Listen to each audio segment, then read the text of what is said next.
name is James Chalmers, and I am here to help you get higher grades. How am I going to do it? With $19.99, not including $5.99 shipping and handling, you will learn how to take tests better and more efficiently. Amazing, right? One of the things you'll learn is how to respond to prompts better. When you respond to prompts, you have to, 1, be able to fully develop your ideas and to interpret an author's thoughts on the matter. When you interpret an author's thoughts, you have to use your own ideas, not the author's. Make it your own. You have to be able to summarize and react to passage. When you're taking short responses, you have to stick to the facts, write about the topic, of course, and support it with evidence.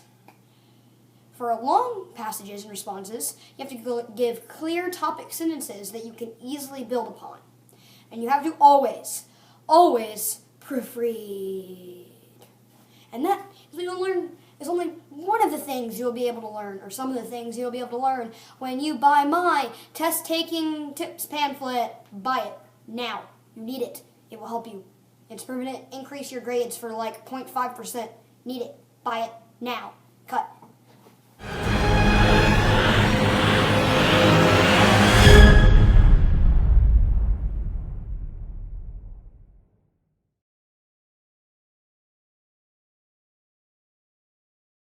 The end of the infomercial by the other James Chalmers, my evil twin. And I noticed that he has not completely covered the how to respond to a prompt the best, so I guess it's up to me to explain. The first point he made out is that you have to fully develop your ideas. What's that mean?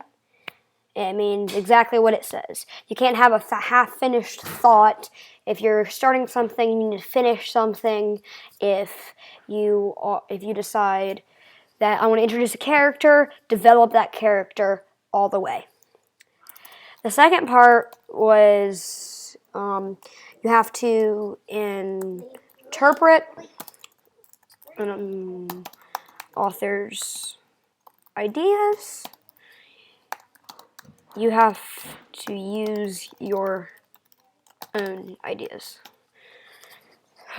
Basically, if you have to be able to interpret an author's ideas, whatever they say, you have to interpret that and give it a meaning, inference it, but you have to use your own ideas. So if the author says that the man was very quiet,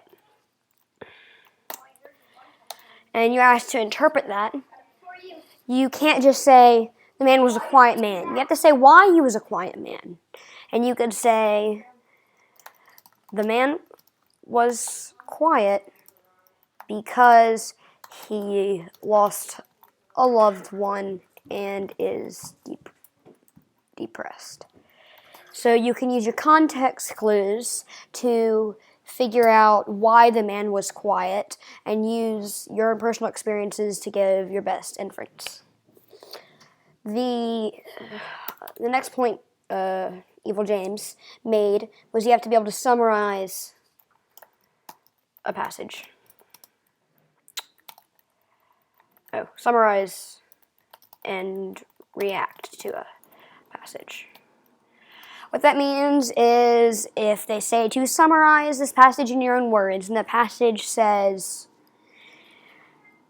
Evil James did evil things, robbed banks, murdered people, and was a cruel person. You could say, the other James made lots of morally wrong decisions, or was a troubled person. You take that and you summarize it in your own words. It still has the same meaning, but it's a little bit shorter, a little more concise. And reacting, you'd have to be able to give your emotions, what you're thinking when this happens. The next point is that for short responses, you have to stick to the facts, write about the topic given, and support with evidence from the passage. When you're writing a short response, you have to make sure you stick to the facts. If the author says the house was blue, you can't go on and on about how green was his favorite color because that was the color of his house. Because his house was blue. You shouldn't really give your own opinions in there. You only have a short amount of space, so you need to stick to the basic facts. Always have to write about the topic. If it's about cows, you can't write about ducks or dogs or cats. You have to write about cows. Can't write about chicken. Even though they say to eat more chicken, you have to write about cows. And should be no given, but you'd be surprised how many people don't write about the topic. Support with evidence. Again, if you state something, you have to back it up. And that goes with almost everything. With a long passage, you have to give clear topic sentences that you can easily build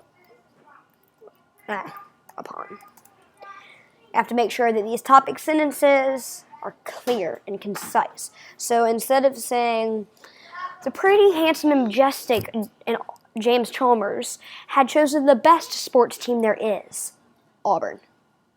Mrs. McElroy, don't give me a B just because I said that. I'm sorry. You could just say James was an Auburn fan, which is clearly the best team. It's shorter, it's clearer, it's to the point. You can build upon it. So you might say James was an Auburn fan and despised Alabama fans. You can build upon why he was an Auburn fan and why he despises Alabama fans. And the last point was always proofread. Always have to proofread. If you don't proofread, you're gonna mess up somewhere. Make sure your punctuation, your capitalization, your grammar, your usage, your phrases, your clauses, everything works, everything sounds, everything flows. You have a variety of sentence types. And if you follow all of these, when you're reacting to a prompt, it should help you write better responses when your responses. So, reacting to a prompt, read the prompt carefully, and whether it's a short or a long passage, you use these points to develop your passage so your reaction to the prompt is the best it can be.